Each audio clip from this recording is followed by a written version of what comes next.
नमस्कार दोस्तों, welcome to back my channel. चलिए, आज का वीडियो में हम लोग एक्सरसाइज 1.1 का दूसरा क्वेश्चन प्रश्न नंबर 2 को हम लोग सीखेंगे। ठीक है, चलिए क्वेश्चन क्या है। दर्शाइए कि कोई भी धनात्मक धनात्मक मतलब पॉजिटिव है ना, विषम पूर्णांक 6q+1 या 6q+3 या 6q+5 के रूप का होता है, जहाँ q कोई पूर्णांक नहीं, ये पूर्णांक है।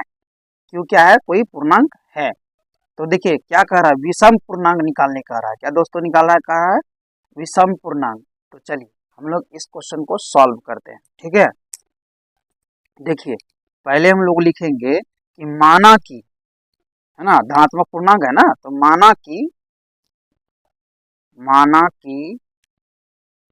धनात्मक पूर्णांक धनात्मक धनात्मक पूर्णांक ए होता है। ठीक है, धनात्मक पूर्णांक मतलब माने हैं, ए को सिर्फ माने हैं। ठीक है, माना है, माना गया है, समझ गए ना दोस्तों। और बी तो हमको पता है, देखिए ये फॉर्मूला देखिए, ए बराबर क्या होता है, BQ+R। और यहाँ पे हमको बी कितना दिया हुआ है, बी कितना दिया हुआ है देखिए, तो वही है ना BQ+R, है ना। तो बी हमको दिया हुआ है कितना, 6, है ना। बी हमको कितना दिया हुआ है, 6 दिया हुआ है ना दोस्तों। तो चलिए, इसलिए यूक्लिड यूक्लिड विभाजन यूक्लिड विभाजन एल्गोरिथम एल्गोरिथम यूक्लिड विभाजन एल्गोरिथम, है ना। तो ये हम जान गए ए बराबर क्या होता है, BQ+R, है ना। हम ये जानते हैं ना कि ए बराबर क्या होता है, BQ+R। अब देखिए दोस्तों, बी हमारा कितना है, 6 है। हमेशा याद रखिए कि ये देखिए ए बराबर जो होता है, ये बी, है ना, क्यू और ये आर, ये जो बी होगा, है ना, आर से हमेशा क्या होगा, बड़ा होगा। आर से हमेशा क्या होगा, बड़ा होगा। तो यहाँ हमें बी कितना हुआ, 6 दिया हुआ है। कितना दिया हुआ है, 6 मतलब 6 दिया हुआ है। तो आर कितना होगा, चाहे 0 हो सकता है, 1 हो सकता है, 2, 3, 4, 5, 6 नहीं हो सकता है। क्यों? बी से, है ना, बराबर नहीं ना ही उसके उससे बड़ा, उससे सब छोटा ही होगा। ठीक है दोस्तों, इतना आप जान गए होंगे, है ना, इतना तो आप जान गए होंगे। इसलिए 0, 1, 2, 3, 4, है ना, 5। अब अब है ना दोस्तों, अब आर बराबर मतलब कि इस फॉर्मूला में हम सेट करेंगे किसको, है ना, दिया हुआ है कि आर बराबर 0 लेते हैं। तो हम इसलिए इसको लिखेंगे कैसे, देखिए ये 6q+1 है ना, 6q, देखिए 6q+1 है, तो 6q+1 ए 6q+1, है ना दोस्तों, 6q+1। और देखिए यहाँ पे आर बराबर 0 लिया है, तो यहाँ 0 होगा। ठीक है, क्योंकि आर के जगह हम क्या हो जाएगा, 0, 6q+0। ठीक है, बराबर, एक देखिए इसको हम जोड़ेंगे, है ना। ये देखिए अभी हम सिखाते हैं, 6q 6q को हम जो भी सम संख्या से हम, है ना, गुना करेंगे वो सम संख्या ही होगा। चाहे देखिए 6 को अगर q के जगह हम 2 रखते हैं तो 12 होगा, है ना। अगर 4 रखते हैं तो 6 चौके 24 होगा ना दोस्तों। 6 चौके 24 मतलब कोई भी सम संख्या से गुना करेंगे, 6 क्या है, सम संख्या है, और सम संख्या को सम संख्या से गुना करने पर क्या होता है, वो सम संख्या ही बनता है ना दोस्तों। अब देखिए ये 6q+0 को जोड़ेंगे, ये तो सम संख्या ही होगा, है ना दोस्तों। अब देखिए आर बराबर 1, आर बराबर, इसलिए 6q+ आर हमारा कितना। अब इसको देखिए दोस्तों, मान लीजिए यहाँ पे हम सम संख्या से जोड़ दिए, ये गुना कर दिए, क्यू हम 2 ले लिए, 6 दूना 12 और 1 13, ये क्या हो जाएगा, सम संख्या हो जाएगा। तो ये हमारा क्या हो गया, ये हमारा हो गया सम संख्या ही हुआ, ये विषम संख्या हुआ। क्या हो गया, विषम संख्या। अब देखिए ना, अब मान लीजिए यहाँ पे हम क्या करेंगे कि 3 दे दें, 6 18 + 1 19 होगा, ये तो विषम संख्या हो गया, सम संख्या तो हुआ नहीं।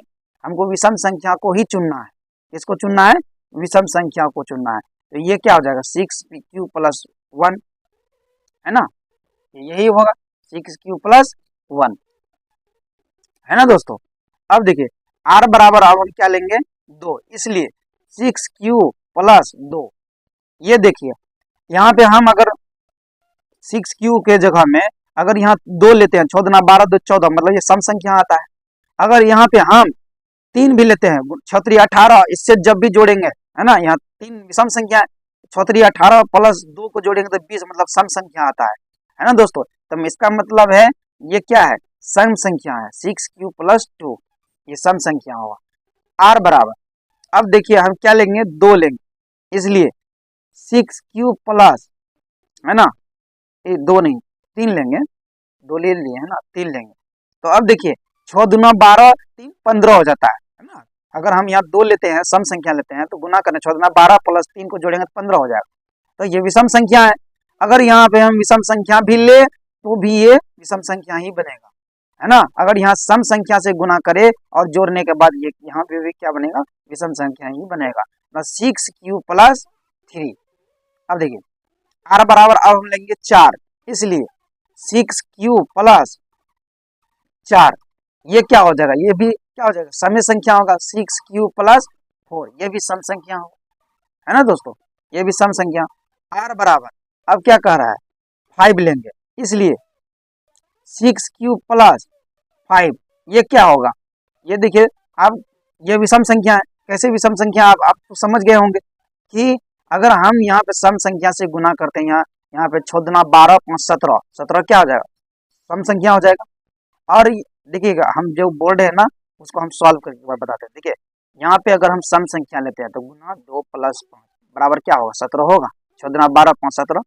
अगर हम यहाँ पे अगर यहाँ पर हम विषम संख्या लेते हैं प्लस 5, तो फिर भी ये क्या हो जाएगा, 6 18 5 23, 8 5 23, है ना, तो 18 5 23 होता है।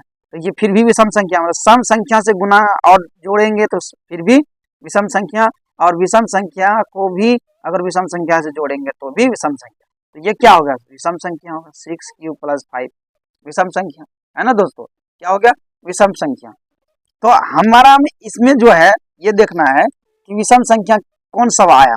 देखिए दोस्तों ये हमारा हो गया सम संख्या, है ना, ये हमारा क्या हुआ सम संख्या, ये हमारा विषम संख्या है ना। फिर देखिए यहाँ विषम संख्या हुआ, ये हमारा विषम संख्या, बाकी क्या है सम संख्या।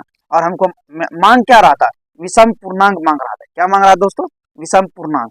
तो हो गया ना सॉल्व, है ना। तो विषम पूर्णांक हमारा क्या हो गया, प्रूफ हो गया। विषम पूर्णांक हमारा इस तरह से क्या हो गया, विषम पूर्णांक इस तरह से क्या हो गया, हमारा प्रूफ हो गया, है ना। तो विषम पूर्णांक हमारा क्या क्या आया, 6 प्लस 1, है ना, 6 प्लस 3, 6 प्लस 5, यहाँ तक ही होगा, है ना दोस्तों। अगर आपको समझ में नहीं आया होगा तो हमको बोलिएगा, फिर हम इसको समझाने की कोशिश करेंगे। ठीक है दोस्तों, ये था हमारा 1.1 का प्रश्न 2 का, है ना, प्रश्न 2 का जो है सॉल्व। ठीक है, उम्मीद है कि आप समझ ही गए होंगे, है ना।